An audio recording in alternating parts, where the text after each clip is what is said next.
कभी यूं भी तो हाँ तुम मुझे प्यार करो।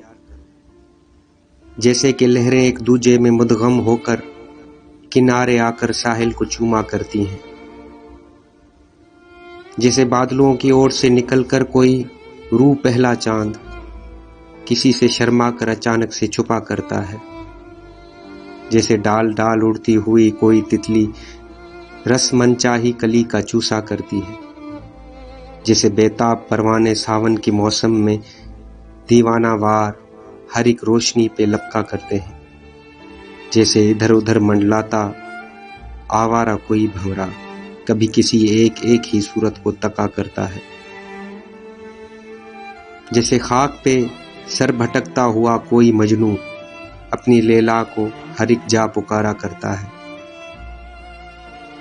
जैसे तड़पता बिलकता कोई मासूम तिफल बस एक लम्स खास की महक ही चाहा करता है।